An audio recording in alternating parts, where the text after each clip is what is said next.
नमस्कार. मालिकेच्या आजच्या भागामध्ये आपल्याला पाहायला मिळतं की स्वीटी जी आहे तिच्या हातून चहा सांडतो आणि तो चहा तिने मुद्दामूनच सांडलेला असतो आणि स्वीटी मग चहा पुसण्याच्या निमित्ताने समीरच्या पाया पडते, त्याला नमस्कार, त्याची माफी मागते. म्हणजे तिकडून सीमा आलेली असते. सीमालाही कळतं की हिने आता माफी मागत आहे. त्याच वेळी इकडे आपल्याला पाहायला मिळतं की शुभाने सांगितलेलं असतं की तू समीरची माफी मागायची नाही, चार चौघात तर मुळीच नाही मागायची. पण स्वीटीने सगळ्या लोकांच्या समोर एक आयडिया केलेली असते आणि मग तिने माफी मागितलेली असते. त्यामुळं सगळेजण स्वीटीकडे पाहत असतात. तेवढ्यातच सीमा काहीतरी बोलायला येणार असते. समीर तिथं असतो आणि समीर म्हणत असतो की स्वीटी, या कोणत्याही गोष्टींची अजिबात गरज नाही, तू पाया पडायची आणि माफी मागायची अजिबात गरज नाही. स्वीटी म्हणते की माझ्या भावाकडून जे झालेलं आहे त्यासाठी मी प्लीज तुमची खरंच माफी मागते, असं स्वीटी बोलत असते. त्यावेळेस शुभा मात्र ते सगळं पाहत असते.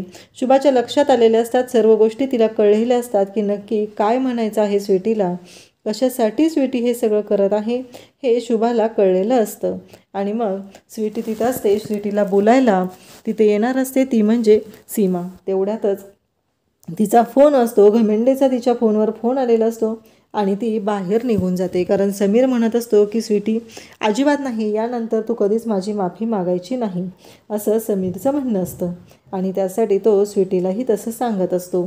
इकडे आपल्याला पाहायला मिळतं नाना वगैरे सगळेजण चहा घेत असतात आणि शुभा म्हणते की माझ्या सुनबाईला पहिल्यांदाच पाहिलेलं आहे ना, सगळ्यांचं तोंड गोड करते, कालच बेसनाचे लाडू केलेले आहेत ते घेऊन येते, असं म्हणत शुभा घरात आलेली असते. आणि मग तेवढ्यातच तिच्या पाठोपाठ यशवंत ही आत आलेला असतो. यशवंत शुभाला विचारत असतो. शुभा म्हणत असते की बघितलं का, किती गोड आहे मुलगी, हुशार आहे. तेव्हा यशवंत म्हणतो काय झालं. तेव्हा शुभा सांगू लागते, बघितलं का तिनं काय केलं ते, कारण तिने माझं मन दुखवायला नको म्हणून तिने तो चहा मुद्दामून सांडला आणि चहा सांडल्यामुळं तिने माफी मागितली, चार चौघात माफी मागावी ही सीमाची इच्छा होती आणि ती इच्छा पण तिने पूर्ण केलेली आहे. हे सगळं शुभा बोलत असते आणि त्याच वेळी आपल्याला पाहायला मिळतं की शुभाचं असं म्हणणं असतं की खरंच स्वीटी खूप गुणी आहे, तिने मनापासून हे सगळं केलेलं आहे आणि तिला माणूस की जपता येते, माणूस कसं जपायचं, माणसाचं मन कसं जपायचं हे तिला चांगलंच कळत आहे. यशवंत म्हणतो खरंच. तेव्हा शुभा म्हणते की हो, मी खरंच सांगत आहे. आणि त्याच वेळी यशवंत असं म्हणत असतो की म्हणजे या घराचा किल्लेदारांची सून वारसा चालवणार म्हणायचं, मिळाली आपल्याला किल्लेदारांचा वारसा चालवणारी सून. तेव्हा शुभा म्हणते की हो, अगदी बरोबर आहे तुमचं, मिळाली आपल्याला किल्लेदारांचा वारसा चालवणारी सून. त्यानंतर आपल्याला पाहायला मिळतं की शुभा म्हणत असते की अहो खरंच स्वीटी खूप गोड आहे, मला ना आता काहीतरी त्यांच्यासाठी करायचं आहे. आता मी तुम्हा सगळ्यांच्या समोर जेव्हा हे सगळे गेले बाहेरचे की मग तुम्हाला सगळ्यांना मी सांगणार आहे. यशवंत म्हणतो पण तू मला आधी सांगितलं पाहिजेस, मला का सांगत नाही आहेस. तेव्हा शुभा म्हणते की नाही, मी ठरवलं आहे ना सगळ्यांना एकत्र सांगायचं आहे, मग मी एकत्रच सांगणार आहे, असं इकडे शुभाचं म्हणणं असतं. त्याचवेळी शुभाच्या डोक्यात वेगळा प्लॅन सुरू झालेला असतो आणि शुभा मग लाडू घेऊन बाहेर जात असते. यशवंत मात्र हसत असतो, कारण यशवंतचं असं म्हणणं असतं की शुभा खरंच तू जे म्हणते ते अगदी बरोबर आहे, पण आणखी एक गोष्ट महत्त्वाची आहे, ती म्हणजे की इकडे ती आता मकरंदच्या रूममध्ये येते. मकरंदच्या रूममध्ये कपडे घेऊन आलेली असते. मकरंदला म्हणते, मकरंद हे घे, आता तुमची तुम्ही बघायचं आहे काय करायचं आहे, कशा पद्धतीनं सगळं ठेवायचं आहे, हा तुमचा प्रश्न आहे, मी आता काहीही करणार नाही, आता तुमचा संसार आहे तो तुम्हाला बघायचा आहे, असं ती मकरंदलाही सांगू लागते. त्याचवेळी इकडे मकरंद मात्र तिच्याकडे पाहत असतो. तो म्हणत असतो की नक्की काय आहे आई, तू असं काय बोलतेस. तेव्हा शुभा म्हणते पण मकरंद, मला एक कळत नाही आहे की तू ही गोष्ट आमच्यापासून का लपवली. मकरंद म्हणतो तुला माहिती आहे ना, जोपर्यंत क्लिअरिटी असल्याशिवाय मी सांगत नाही. शुभा म्हणते म्हणजे तुला स्वीटीच्या बाबतीत क्लिअरिटी हवी होती.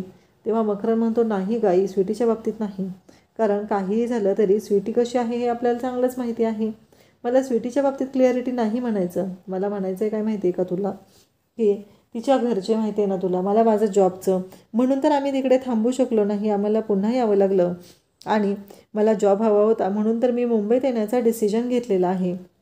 हे सगळं मकरंद बोलत असतो आणि सीमा मात्र हे सगळं मनापासून ऐकत असते. तिला खूप छान वाटत असतं. मकरंद आणि स्वीटी खरंच खूप गुणी आहे आणि स्वीटी ही आपल्या आयुष्यात आलेली आहे, म्हणजे स्वीटी या घरची सून म्हणून आलेली आहे, या गोष्टीमुळं सीमाला खूप छान वाटत असतं. इकडे स्वीटी आता पुन्हा एकदा आपल्या समीरला चहा द्यायला निघालेली असते. समीर पाहत असतो. समीर म्हणत असतो की तसं नाही गं. स्वीटी म्हणते काय झालं. समीर म्हणतो नाही, मी जास्त चहा पितो ना, मग सीमा ओरडते ना माझ्यावरती, म्हणून बघत होतो. तेव्हा ती म्हणते असं आहे का. नाही नाही तसं काही नाही आहे.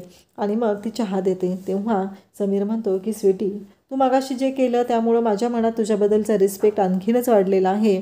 पण तुला आणखी एक गोष्ट मला सांगायची आहे, ती म्हणजे तू जे केलेलं आहेस ते पुन्हा करायचं नाही. तू पुन्हा माझे पाय कधीच धरायचे नाहीत. तेव्हा समीर म्हणतो का. समीर तसं बोलल्यावर स्वीटी म्हणते की का, काय झालं. तेव्हा समीर म्हणतो मी सांगितले ना तुला, अजिबात नाही. पुन्हा माझ्या पुढे तू वाकायचं नाहीस, कारण तू माझी बहीण आहेस आणि तू माझी धाकटी बहीण आहे. आणि त्याचवेळी स्वीटी म्हणते पण नाही नाही समीर भैया, कारण काही झालं तरीही मी एकदा तरी तुमच्या वर्षातून एकदा तरी मला तो मान मिळालाच पाहिजे. तेव्हा समीर म्हणत असतो म्हणजे. तेव्हा स्वीटी म्हणू लागते की रक्षाबंधनला. आणि समीर आणि स्वीटी यांच्या छान गप्पा चाललेल्या असतात. समीर चहा घेत असतो. स्वीटी म्हणत असते की कसं झालं आहे. समीर म्हणतो आईनंतर तुझ्याच हातचा चहा, आणि सीमाला नाही जमत एवढा चांगला. आणि समीर मग इकडे स्वीटीला म्हणत असतो की कसं आहे माहिती आहे का, रक्षाबंधनच्या वेळेस मी तुला म्हटलं आहे ना की मी तुला राखी बांधणार, तू मला राखी बांधणार आहेस. मग ठीक आहे, मग तुला ओवाळणी पण घ्यावी लागेल हक्काने. तेव्हा स्वीटी हसत असते आणि म्हणत असते की हो. आणि स्वीटी आणि समीरचं हे नातं छान पद्धतीनं असं फुलत असतं. आणि त्याचवेळी आपल्याला पाहायला मिळत असतं की स्वीटी आणि समीर, स्वीटी त्या घरामध्ये चांगली रुळत आहे, त्या घरातील प्रत्येकाशी ती समजून घेत आहे. पण त्याउलट सीमाला फक्त आणि फक्त स्वार्थ पडलेला असतो. तिला जराही काही पडलेलं नसतं की आपल्या घरात बाकीचीही माणसं आहेत, आपल्या घरातील बाकीच्या माणसांनाही आपली गरज असते, हे तिला काही नाही. फक्त स्वार्थीपणाने राहायचं, प्रत्येक वेळेस सगळ्यांना टोकून बोलायचं, एवढंच सगळं तिला जमत असतं. कधीच ती कोणाशी प्रेमाने वागत नाही किंवा प्रेमाने बोलत नाही. हे सगळं तिचं चाललेलं असतं. त्याचवेळी आपल्याला पाहायला मिळतं की आता इकडे मकरन म्हणत असतो की तसं नाही गाई, ॲक्च्युली प्रॉब्लेम काय होता माहिती आहे का, स्वीटीच्या घरामध्ये ते कोणी तयार होत नव्हते. आणि मग स्वीटीच्या घरामधून प्रॉब्लेम क्रिएट झाला. तिची फॅमिली बघितलंस ना तू, तिचा भाऊ आलेला. मग मुंबईमध्ये आमच्या जीवाला धोका होता. मग आम्हाला काही करून लवकरात लवकर इकडे निघून यायचं होतं, म्हणून हा डिसिजन घ्यावा लागला. सीमा इकडे शुभा म्हणत असते पण तू सांगायला हवं होतं. तेव्हा इकडे मकरनचं म्हणणं असतं की तुला आई माहिती आहे ना मी कसं आहे ते, कारण काहीही झालं तरीही मी माझ्या गोष्टी उगीचच तुम्हाला टेन्शन का वाढवून ठेवू.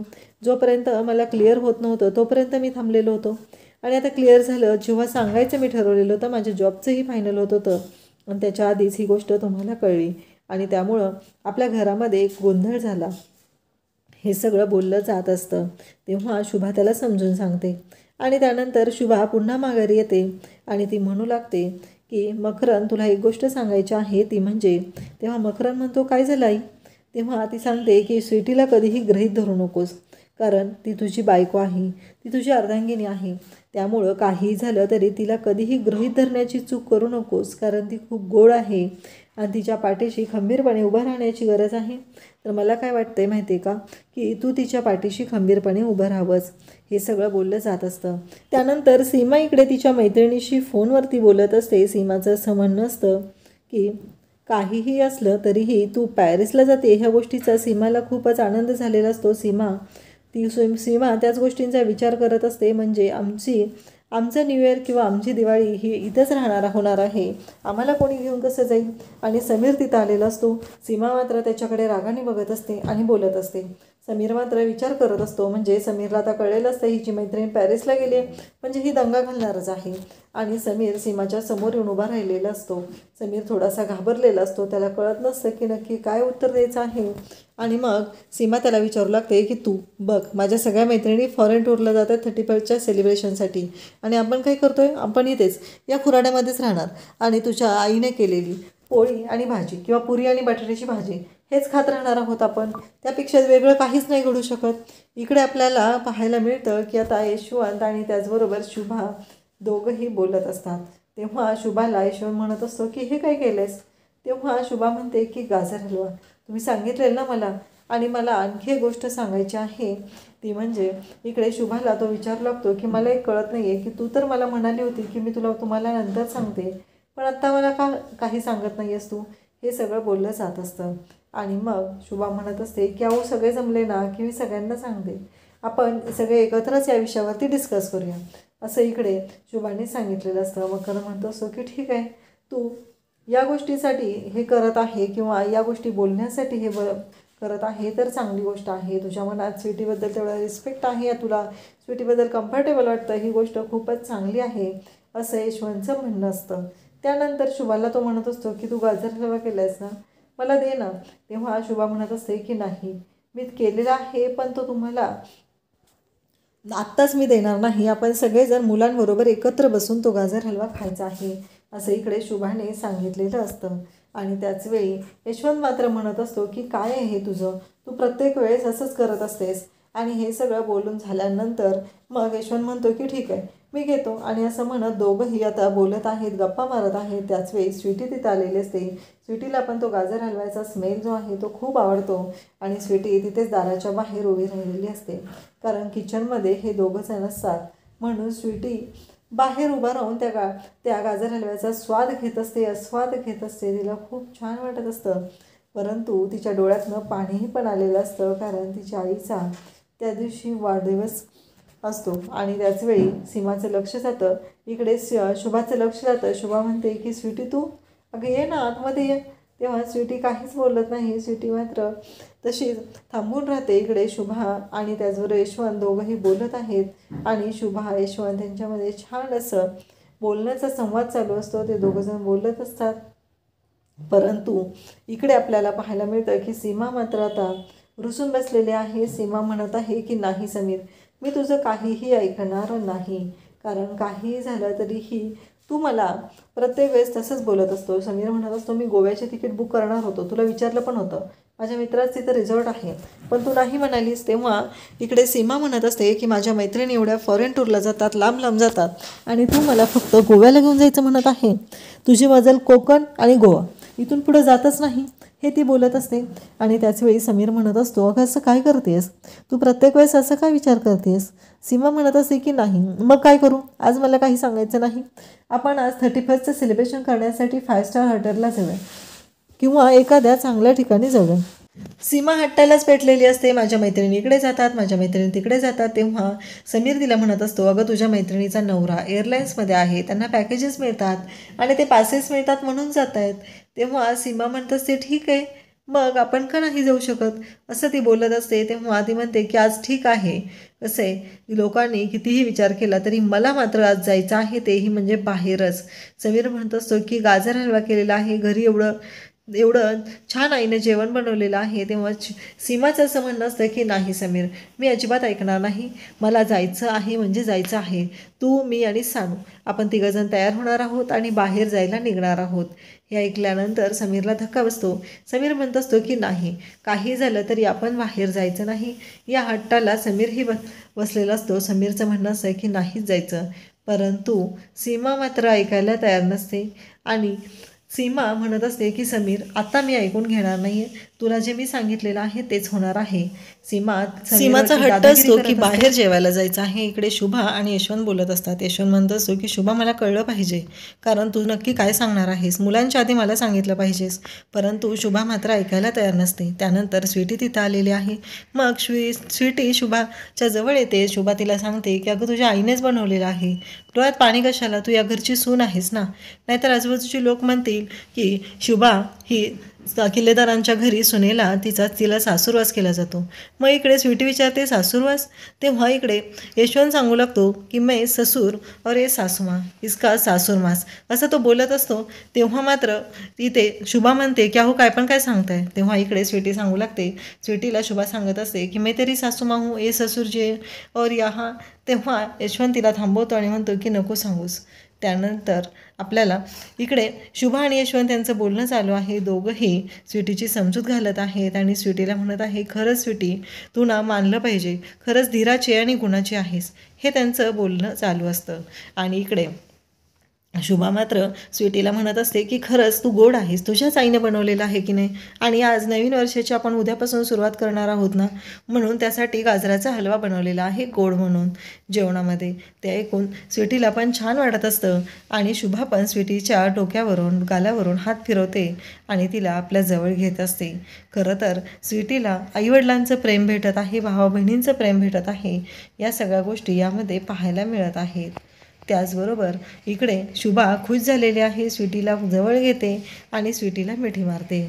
यशवंत, शुभा आणि स्वीटी बोलत आहेत आणि आता जेवणासाठी घ्यायचं आहे म्हणून ते तिघंजण एकत्र आलेले आहेत. यशवंतला शुभा सांगत असते की सगळ्यांना घेऊन या. स्वीटीलाही ते तेच सांगते. स्वीटीला आधी जवळ घेते आणि तिच्याशी गोड बोलत असते. इकडे सीमाचा हट्ट मात्र चालूच असतो. समीर म्हणत असतो की नाही सीमा, आपण नाही जाऊ शकत, पण सीमा हट्टालाच पेटलेली असते. सीमा म्हणत असते की जावंच लागणार आहे आणि त्याचबरोबर ती समीरला म्हणते की मी तुला विचारलेलं नाही आहे, मी सांगत आहे, त्यामुळं कधी जायचं ते मी ठरवणार आहे. आणि इकडे आता सीमाने गोंधळ घालायला सुरुवात केलेली आहे. ते म्हणजे इकडे समीरला ती ब्लॅकमेल करत आहे का तर बाहेर जेवायला जायचं आहे. समीरचं विचाराचं एवढंच म्हणणं आहे की आईने सगळा स्वयंपाक व्यवस्थित बनवलेला आहे तर बाहेरचं कशासाठी खायचं, म्हणून समीर बोलत असतो. आणि त्यावेळेस तो म्हणतो की चालेल, मी तुला म्हटलं होतं तेव्हा तू आली नाहीस आणि आत्ता, तेव्हा सीमा म्हणत असते मला तू परत परत विचारायला पाहिजे होतं. तेव्हा समीर म्हणतो की हो बरोबर आहे तुझं, आणि सीमा जेवायला जायचं म्हणते, तयार होत असते आणि समीर मात्र बाहेर निघून जातो आणि तो म्हणतो की पुढच्या वर्षी जाव्या. त्याच वेळी इकडे शुभा आता सगळ्यांची जेवणं वाढत आहे. तेव्हा यशवंत म्हणत आहे की इतकी भांडी का काढलेली आहेत, कशासाठी लागायचे तेवढं सगळं. तेव्हा सीमाचं असं म्हणणं असतं की अहो आपण कितीतरी दिवसानंतर आपली सगळी फॅमिली एकत्र जेवणार आहे म्हणून मी हा सगळा बेत केलेला आहे. त्यानंतर आता सगळेजण बाहेर निघालेले असतात. त्याचबरोबर स्वीटीही तिथं असते. स्वीटीला पण आजोबा म्हणतात की चल बाळा जेवायला, स्वीटीलाही बोलत होतात. त्याचबरोबर समीर, त्याचबरोबर सीमा, मकरंद या सगळ्यांनाही जेवायला बोलवलेलं असतं. सीमा बाहेर निघालेली असते. ते पाहून सगळ्यांनाच धक्का बसलेला असतो आणि मग तिथे ड्रॉइंग करत असलेल्या स्वीटीला पाहून ती म्हणत असते की हे सगळं गिफ्ट वगैरे मी तुला दिलेलंच नाही, हे कुठून आणलेलं आहे. तेव्हा तिथे पुढे येते ती म्हणजे स्वीटी आणि ती म्हणते की मी दिलेलं आहे, न्यू इयरचं गिफ्ट दिलं आहे. तर सीमा म्हणत असते की तू माझ्या मुलाला गिफ्ट देण्याचा विचारच का केलेला आहे, तू कसं काय तिला गिफ्ट दिलेलं आहे, हे सगळं ती बोलत असते. त्याचवेळी इकडे शुभा म्हणते की बाद झालं, स्वीटी या घरची सून आहे आणि तू तिच्याशी या भाषेत बोलू शकत नाही. उद्याच्या भागात आपल्याला पाहायला मिळणार आहे की सगळेजण आता चॉकलेट तिथे सगळेजण गेलेले असतात आणि शुभा सगळ्यांच्या समोर तिथं बोलत आहे की काही झालं तरी मी आता स्वीटी आणि मकरांचं लग्न करून द्यायचं ठरवलेलं आहे. अगदी थाटामाटात विवाह सोहळा पार पाडायचा आहे. आणि त्याचबरोबर सगळेजण पाहत आहेत, ही खूप चांगली गोष्ट आहे. आणि इकडे आता बाबा म्हणतात की हे घे 5 लाख रुपये मकरंद आणि स्वीटीच्या लग्नासाठी, धूमधडाक्यात कर लग्न, हे बोललं जात असतं. त्याचवेळी इकडे स्वीटी तिथं बसलेली असते आणि आता शुभाने सगळ्यांच्या समोर सांगितलेलं आहे की स्वीटी आणि मकरंदच्या लग्नाचा पार उडवायचा आहे. त्यानंतर सीमा सगळ्यांना सांगते की आपल्याला सगळ्यांना चॉकलेट खायला जायचं आहे. सीमा म्हणते आता हे सगळेजण गायब झालेले आहेत, तेवढ्या वेळात मला काम करणं गरजेचं आहे आणि तेवढ्या वेळात काम करून मी मात्र मग हे जे आहे ते जे पेपर आहे ते घेते आणि त्या घमेंडीला पाठवून देते, म्हणजे माझ्या मागचा प्रश्न मिटेल. पेपर त्याला दिले की माझ्या हातात 5 लाख रुपये आली, बस हेच तिला दिसत असतं आणि ती त्याच पद्धतीने बोलत असते. आणि इकडे यशवंतने मात्र त्याचे जे सागर गोटे ठेवलेले आहेत त्यातले 5 गोटे मोजून इकडे शुभाला दिलेले आहेत आणि लग्न खर्चासाठी वापरायला सांगितलेले आहेत. अशाच अपडेटसाठी चॅनलला सबस्क्राईब करा. थँक्यू.